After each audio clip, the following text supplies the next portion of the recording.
you want that 99.9 or 100, you will have to prepare everything. अगर हाँ मेरा target है 90, 92, 93 percentile, then yes, RC is definitely much more important than anything else.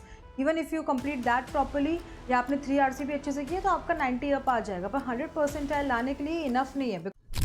What does it take to score a 100 percentile? What do toppers do differently that they get a 99 point or 100 percentile students? So it's a combination of things, not just completing syllabus, not just following a particular study plan. It's a combination of 3 to 4 factors which we are going to discuss today. So hi, this is your VRC educator Deepika Avasthi, and today we are going to discuss each and everything you need to get that perfect percentile in one go in VRC in this year exam. Okay, so first of all students, you have to know the syllabus thoroughly. Yes, when I talk about syllabus, what does that mean? Just knowing what all comes in exam and what all does not come in exam? No, that's obviously not enough. We have to know that yes, there are definitely 24 questions in VRC questions, and they are bifurcated like this, like reading comprehension takes 16 questions, para jumble maybe, may not be, there can be 2 questions, para summary 2, para completion 2. Basically this entire section is known as VA, and VA will give you 8 questions, right, for sure. Again, kya bifurcation hoga, kya nahi. So a topper will keep some changes in mind, will be slightly flexible, will not go with a fixed mindset, fixed strategy to the exam. Almost आपकी strategy fix होगी, but you will think कि ठीक है कुछ नया होगा जो definitely होगा. You will keep your mind open and accordingly decide few things while taking the exam and not before. Number one point is that. Then what are the major topics? So students, when we talk about 100 percentile, it's not really about important topics or non-important topics. If you want that 99.9 or 100, you will have to prepare everything. अगर हाँ मेरा target है 90, 92, 93 percentile, then yes, RC is definitely much more important than anything else. Even if you complete that properly, या आपने 3 RC भी अच्छे से किए तो आपका 90 अप आ जाएगा, पर 100 percentile लाने के लिए enough नहीं है, because आपको VRC में ultimately आपका scaled score 50 plus होना चाहिए. आप VRC में even within the time you have got 40 minutes आपको मिले, उसमें कर करके भी generally I'm just talking about average, above average students, वो 3 passages ही कर सकते हैं. 3 passages 30 minutes में करना भी बहुत easy चीज़ नहीं है. 10 मिनट में एक passage, it's not that easy.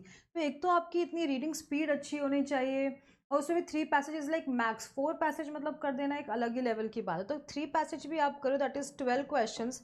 Of course 2 और 3 क्वेश्चन कैन बी रॉन्ग, कुछ नेगेटिव मार्किंग होगी. तो आप अगर आप देखो तो आप एक्चुअली 30 से ज़्यादा स्कोर करना VRC में फॉर एन एवरेज स्टूडेंट थोड़ा डिफिकल्ट है.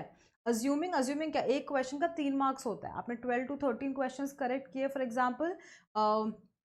हाँ, तो आपने फॉर एग्जाम्पल इतने क्वेश्चन करेक्ट किए, आपने फॉर एग्जाम्पल हर एक पैसेज में 4 क्वेश्चंस है आपके, तो आपके भाई 10 सही होंगे, 1-2 गलत होंगे, अप्रॉक्सीमेटली 30 के अराउंड स्कोर होगा. बाकी का जो आपका स्कोर है 10 या 15 मार्क्स का, ये 8 हो गए, तो 8 3 जा 24 मार्क्स का VA आपका है. तो 20 में से आप एटलीस्ट 15 ट्राई करोगे, 12 ट्राई करोगे, हाफ इजंट इट. तो 40 प्लस या 45 आपका जो रॉ स्कोर है वो दोनों से कंबाइंड आएगा, विच कैन बी स्केल्ड, जिसका स्केल्ड स्कोर शायद 50, 48, 52 अप्रॉक्सीमेटली इतना होगा, depending on normalization and difficulty level of your slot. तो you have to keep all these things in mind. It's not just about knowing ठीक है RC आता है, RC किस लेवल का आता है, then in that also which is my strength and which is my weakness. Do I find science passages easy, do I find economics passage a little difficult and boring, what is basically my particular weakness which I have to work upon. So that's how you have to know about syllabus very very thoroughly and very deep, so that you can work accordingly. Second extremely important thing apart from syllabus is developing the right skill.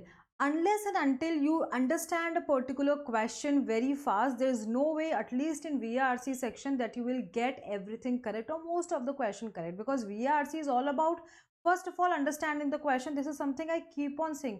मुझे question समझ नहीं आया, मुझे passage समझ नहीं आया, या there is a summary questions, वो मैंने रीड किया, and I somehow did not understand what exactly are they saying, how exactly I'm going to get the correct answer, isn't it? So make sure your reading is so good, so quick, आपका comprehension इतना strong है कि आपने कोई भी question आपको given है वो तो आपने बहुत जल्दी एक बार में read करके समझ लिया, and your entire energy needs to go towards finding correct answer. Question समझने में एनर्जी लग रही है सिर्फ रीड करके समझने में, तो फिर कैसे होगा, isn't it? We have to be extremely well read when it comes to chasing that 99.9 or 100 percentile in like CAT exam VRC सेक्शन। सो आपकी कॉम्प्रीहेंशन डेप्थ, उसके लिए मिनिमम आपको from every topic 50 articles, 50 to 70 articles read करने पड़ेंगे, like science, history, economics, literature, philosophy.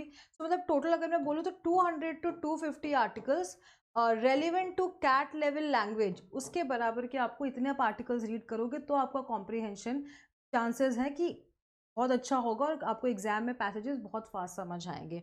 Second, logical flow detection.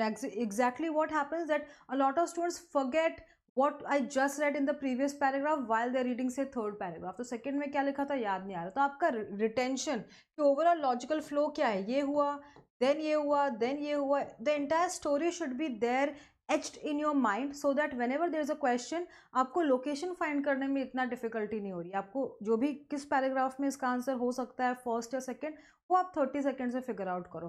Then of course you will double check whether what you read is not right, आप उसको दोबारा read करोगे, then you will tick mark the correct answer. Of course solving a question will take 2 minutes, but 2 minute मुझे find करने में लग रहा है कि इसका कहाँ लिखा है, that means I have not read the passage properly, या मेरा रिटेंशन अच्छा नहीं है, मेरा फ्लो अच्छा नहीं है। So work on that, students. And third, vocabulary. A lot of times we don't understand many words, and that's why complex sentence structure, and that's why we misinterpret certain paragraphs, sentences, or do not feel very sure कि सही समझा है गलत समझा है, and we end up getting wrong answers. The better we understand the passage, the higher chances we'll get correct answers. So आपका passage आपको one go में समझ आना चाहिए, उसके लिए आपको as I said इतने articles आप regular daily basis पे read करोगे, so your mind will be wired in such a way that आपको हर एक पैसेज आपको एक बार में बहुत फास्ट समझ आएगा।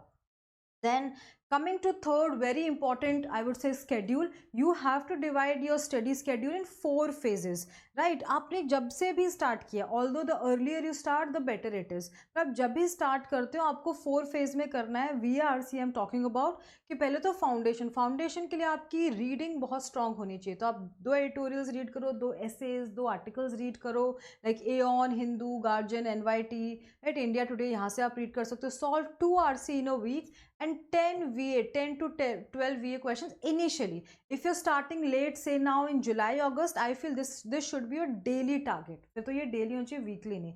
अगर आपने 1 year से पहले स्टार्ट किया है तो फिर आप डेफिनेटली लाइक अब डेफिनेटली इसको थोड़ा स्लो ले सकते हो, because when you do something slower you do it perfectly. Fast करने में पता नहीं चलता है, बट अब अगर टाइम कम है तो you have to work harder.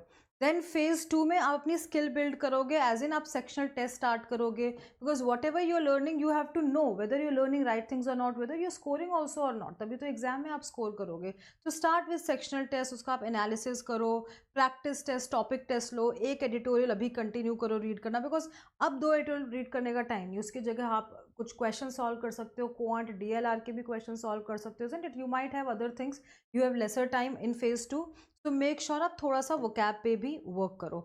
Then phase 3 में आप मॉक प्रैक्टिस स्टार्ट करो। Again how would you divide these phases, depending on when you are starting. If you are starting से 1 year बिफोर, तो 3 months या 4 months each करके आप एक phase को दे सकते हो। अगर ये आप 6 months बैक स्टार्ट कर रहे हो फॉर एग्जाम्पल एग्जाम के, तो 1.5 month और so, that's how you can give. तो इन फेज 3 आप बेसिकली ट्राई करो कि आप एक वीक में 3 मॉक्स लो। Also whenever you start ensure that अगस्त से तो आप मॉक स्टार्ट कर ही दो। whenever you have started, अगस्त से मॉक स्टार्ट करना should be compulsory for all the students, so that उसमें एनालिसिस बहुत ज़्यादा ज़रूरी है, सिर्फ मॉक देना इंपॉर्टेंट नहीं है। एनालिसिस तभी हो पाएगा जब आपके पास इनफ टाइम है, लाइक आपने आज मॉक लिया, आपने 1-2 घंटे का ब्रेक लिया, then after 1 or 2 hours you sat down again, you look through your performance and everything, क्या गलत किया क्या नहीं, एक एरर लॉग बनाया, you wrote all your mistakes, कैसे टाइप के questions all the time wrong होते हैं, और you take more time and then you worked on those topics, then only you will see some improvement in the next mock. सिर्फ मैंने आज एक mock लिया, फिर एक मॉक लिया, फिर एक मॉक लिया, I am not learning anything from them, तो how will I expect any improvement. And phase 4 में जो आपका रिविजन है वो करो, work on your strength. Although vocabulary is not directly checked in CAT exam, but I feel it's extremely important because the language is such I would say advanced level or difficult level that if a vocabulary is weak, again understanding question will be difficult for you. So अभी आप इसमें continue करो अपने 3 mocks total. Ideally एक average student को 30 mocks लेने चाहिए, but of course there are students जिनका 20 मॉक्स में वो डिजायर्ड स्कोर आ जाता है। देर आर स्टूडेंट्स जिनका 30 में भी नहीं आता, they might have to buy some more mocks from some other coaching, वो 40-50 मॉक्स लेते हैं, तब उनको वो प्रैक्टिस उनको उस तरह की मिल पाती है and they reach the desired score. So 30 is a very average number I would say for average student. You may need lesser or more, it's all about getting to the target score. आप बोलोगे मुझे कितने की जरूरत है, आप जब mock लेते हो से by the 10th mock you are getting overall score of 55, but आपका टारगेट स्कोर है 90 का. मुझे ओवरऑल कैट में तीनों सेक्शन मिला के 90 प्लस लाना है. दैट मीन्स अभी आपका 10th मॉक में 50 आ रहा है, तो आप कोशिश करो बाय 20th मॉक आप 70-80 या 90 पे. अगर आपका 90 अचीव हो रहा है कंसिस्टेंटली लास्ट 3 to 4 मॉक से, तो आपको ज़्यादा मॉक्स खरीदने की ज़रूरत नहीं है. अगर नहीं हो रहा है तो of course you will be needing more practice, तो आपको more mocks you will have to take like that. ठीक है. So students, these are the 3 things you have to follow, that is understanding syllabus thoroughly, developing right skills, and then following a very disciplined study schedule. ये तीनों के combination से ही आपका एक बहुत अच्छा परसेंटाइल आएगा. सिर्फ क्लासेस देखना, सिर्फ सिलेबस कंप्लीट करना is just 1/3 of the hard work, right? So usse that is not enough. Now students, Unacademy is giving this discount on your CAT preparation on latest batches, so you can use my code DA live. If you talk about latest batches, this is the latest batch, CAT in 25 Power Hustle batch, in which we are going to complete the entire syllabus. आपको इसमें सारे sectional test, mock tests सब कुछ मिलेंगे, 1-on-1 mentorship मिलेगी, और batch just start हुआ है, सो आप इसको ज्वाइन कर लीजिए. We are conducting CAT summit on 13th July, in which you will get to meet CAT leaders, not CAT leaders, industry leaders जो बिजनेस में है, आपको मोटिवेट करेंगे, मेंटोर करेंगे, कैसे MBA से क्या क्या करियर प्रोस्पेक्ट सब बन सकते हैं next 5 to 10 years, how MBA degree will help you, it's all those things. तो आप डेफिनेटली उनके साथ लाइव इंटरेक्ट करोगे and you should definitely enrol for this particular event. These are our topper students, and yes, thank you so much for listening. See you later in next video.